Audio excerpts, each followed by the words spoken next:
What's up, beautiful people? Today we're going to be checking out 8 minutes of Candace Owens just being herself, and it's gonna be outrageous. Let's get to it. Candace Owens is the host of Candace.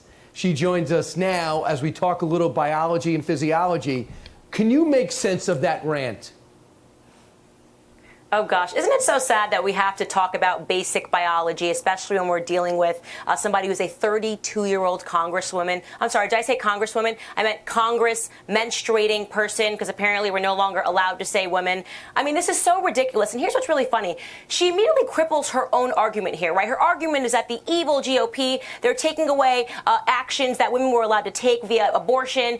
But she's immediately saying something worse. Forget the actions women can take. Are women even allowed to exist anymore? This is what her side represents. It is so radical to not even be able to formulate the word woman because you feel too scared, because you need to accommodate all of these various genders, and trans people are also women, and this is also women. No, women are women. If you cannot enter a debate about abortion and even identify what it means to be a woman, you have no place in that debate. You know what is crazy? When Candace Owens says this thing, it feels like she's just making up or exaggerating. When I was listening to her at first, I'm like, people are afraid to say women. Then I actually saw a Congress hearing where somebody was asked to define what a woman is, and she couldn't define a woman. As a matter of fact, couldn't define what a woman is, and that was like the premise of the problem. Like, that was just it right there. I'm like, this is the problem. A woman couldn't define what a woman is. I was shocked, because when Candace Owens speaks in this manner, it feels like she's extreme or she's just overly, expressing. But these are real things she's talking about. It feels like things we should be watching in a fictional movie, but it's happening in real life. So you look at this Texas law, and she immediately says, of course, doesn't want to commit to a gender, but also says, pack the court, blow up the filibuster. Does she have a constituency, Candace? Is she an army of one with a big profile? Does she speak for a lot of people? In my personal opinion, I've said this, I actually think AOC is very good for the Republican Party. She's very good for conservatives. I think she shows people just how radical the left has become. In fact, there was never this much conversation about how radical the left is until she entered in and she said, I'm a socialist. She started stomping around. And so people may not like her platform, but I think it is for the better. When she does something like she did today and she says, oh, the patriarchy and patriarchal ideas and all of the stuff that they're saying, and they're reducing us to a uterus, while at the same time not recognizing that she's reducing women to the idea that we're just menstruating persons, which is way worse. I'd rather be a uterus than be referred to as a menstruating person. It's good for our side. People need to see this. People need to see how radical the left has become. So, Candace, we're just getting this in now. Larry Elder is the leader. If they're going to recall Gavin Newsom, he'll be the next governor. He's leading the Republican side. And evidently, he just had a major confrontation in Los Angeles. We're just getting this tape in. Let's just watch it together.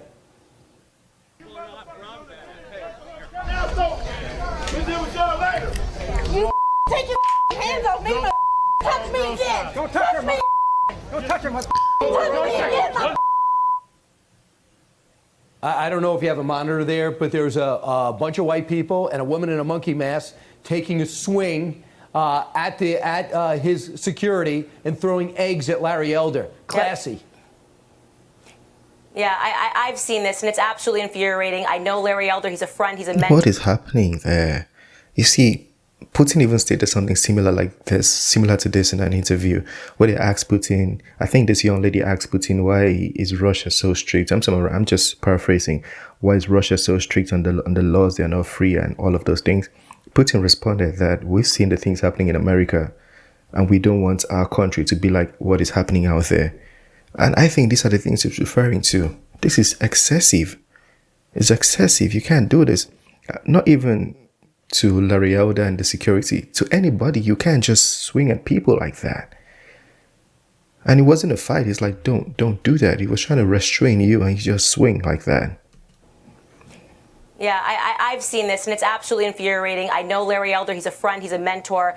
He's on the board of the Blexit Foundation, which is my foundation. And let me tell you something right now. If this was on the other side, if a white woman wearing a monkey mask threw an egg at a black Democratic candidate, this would be wall-to-wall coverage. And actually, this might actually constitute a hate crime in Los Angeles. We need to find out exactly who this woman is. She needs to be arrested, and charges need to be brought, because this is absolutely criminal and disgusting, and it might be racist. I'm unsure why she was wearing wearing, the monkey mask. I have no idea why she was wearing it, but I'd like to see more information about that. A monkey mask with a black face. Right, very interesting. They also called Larry's son, some of his entourage son, and keep in mind, too, this is somebody they're trying to label the black face of white supremacy, which is ridiculous on its face in its definition. Guy grew up in South Central and wants to fix the state that's been broken by the most inadequate governor outside the one we used to have here in quite some time. Candace Owens, thanks so much. And by the way, Larry Elder's going to be on tomorrow night. Thank you for having me. You got it. Meanwhile, thank you, Mr. Chairman. Ms. Owens, I'm going to direct these questions to you, if I may. When you see this video now, it's almost like you can justify the way Candace Owens speaks, that she's not being excessively expressive. She's just sharing things really happening. Because this thing shouldn't be happening. When people say it out loud, it's like, that can't happen. You're exaggerating. But she isn't. I'm going to direct these questions to you, if I may. I don't know that you've seen this, but it's a memorandum that the majority Democrats prepare for the committee members. And in this memorandum, they go through the various witness names and present the Anti-Defamation League, Equal Justice Society, the Lawyers Committee for Civil Rights Under Law, and then we get to you. Oh my goodness. Candace Owens, Director of Communications at the Conservative.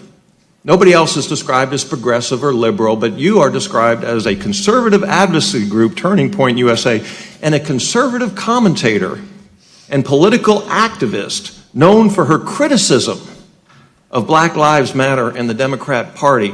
I think you've caused my friends on the left to go to their safe spaces, and I'd love to explore with you a little bit of the reason for that. Do you consider yourself a conservative? I am a conservative, yes. Okay. Are you pro-life? I am pro-life. Okay. Does that trigger people when you see them, that they know that you're pro-life? It makes them very upset, and okay. Democrats hate me. Do you own a gun? Pardon? Do you own a gun? No, sir. When next time you come to Colorado, we'll take you shooting. Are you a Christian? Yes, I am. Are you proud of your family? I'm very proud of my family. Okay. Let me ask you something. Do you hate Americans with black skin color? Absolutely not. I actually love Americans with black skin color so much that I'm willing to fall on the sword 1,000 times for them to wake up and realize that we are being lied to, abused, and used by the Democrat Party. How about Americans with white skin color? Do you hate them? I do not, and that's a problem for people on the left. Do you hate Hispanics? I do not. Do you hate Asians? I do not. Do you hate lesbians or gays or anybody from the LGBTQ community? Nope, I've got all of that in my family.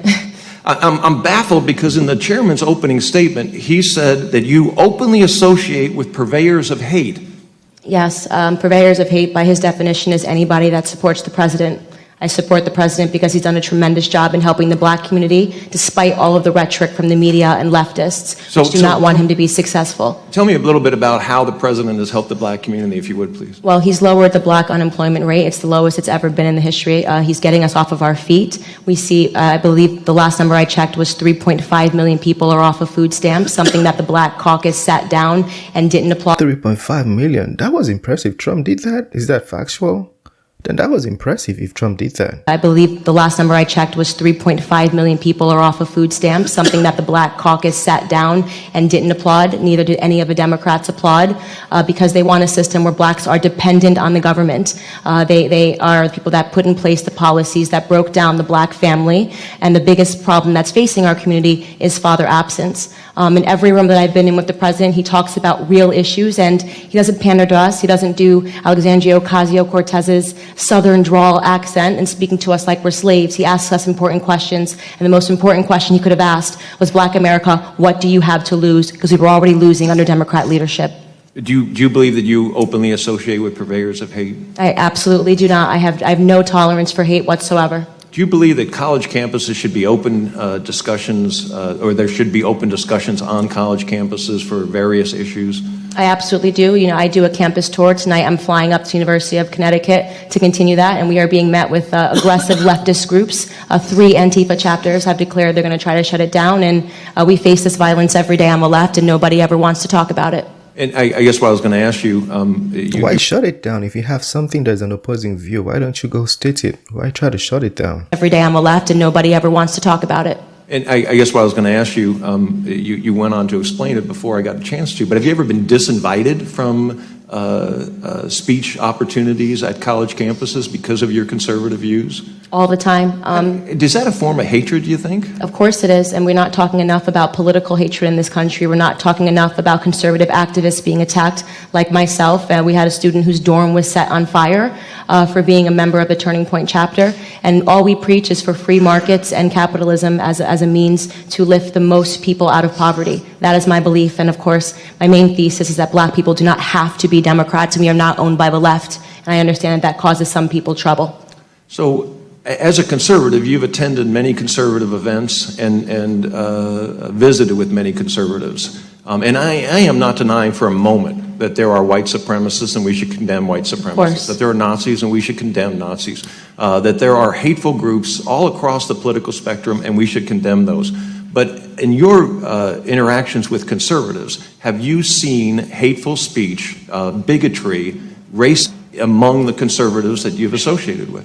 I speak in front of conservatives probably 3 times a week. I jump on a stage and I say everything pro-black, and they are so supportive and they applaud. All they want is for black Americans to realize that they are Americans first and foremost. Conservatives are patriots. The president is a patriot, and I'm a patriot, and there is no skin color in patriotism. Thank God we have you. Thank you very much. Thank you. That was beautiful to hear. Yeah, I love that. I feel like more people that hate Candace Owens or hate her message should be seeing videos like this. Maybe they might appreciate her more, because that's very pro-American if you ask me. I'm not even an American and I love it, but how is it that Americans don't want to hear that? Yeah, I don't know. People refer to her as extreme. The first time I heard about her, I was almost from a place of hate, because I was told that she's speaking against the indigenous American community. And the person who told me was First Nation, Indigenous American. So I was told she's speaking against them, and then something about their land. So I don't really remember the whole context, but the first time I heard of Candace Owens, I'm like, this woman is just a troublemaker. I didn't really pay attention to what she was saying, but I started paying attention. Then the next time I heard that was about welfare, I'm like, this kind of makes sense though. When I paid attention, because whether you're liberal, Republican, Democrat, conservative, whatever the tag is, I like to listen to people. I'm going to learn from the perspective. So I was just listening with an open mind, and she was making a lot of sense to me. And it turns out people just hate the sense that she makes. Let me know what you think. Share your thoughts, smash the like button, subscribe, and I'll see you on the next one. Peace.